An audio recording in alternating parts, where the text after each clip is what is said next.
Uh, this time she puts Monday evening, November 8th, 1943. Dear Kitty, if you were to read my pile of letters one after another, you would certainly be struck by many different moods in which they are written. It annoys me that I am so dependent on the atmosphere here, but I'm certainly not the only one. We all find it the same. If I read a book that impresses me, I have to take myself firmly in hand before I mix with other people, otherwise they would think my mind rather queer. At the moment, as you've probably noticed, I'm going through a spell of being depressed. I really couldn't tell you why it is, but I believe it's just because I'm a coward and that's what I keep bumping up against. This evening, while Ellie was still here, there was a long, loud, penetrating ring at the door. I turned white at once, got a tummy ache and heart palpitations, all from fear. At night, when I'm in my bed, I see myself alone in a dungeon without Mommy and Daddy. Sometimes I wander by the roadside, or our secret annex is on fire, or they come and take us away at night. I see everything as it is actually taking place, and this gives me the feeling that it may all happen to me very soon.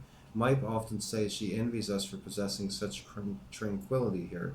This may be true, but she is not thinking about all our fears. I simply can't imagine that the world will ever be normal for us again. I do talk about after the war, but then it is only a castle in the air, something that will never really happen.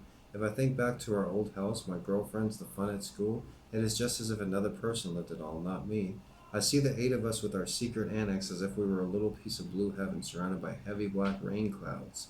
The round, clearly defined spot where we stand is still safe, but the clouds gather more closely about us, and the circle which separates us from the approaching danger closes more and more tightly. Now we are so surrounded by danger and darkness that we bump up against each other as we search desperately for a means of escape.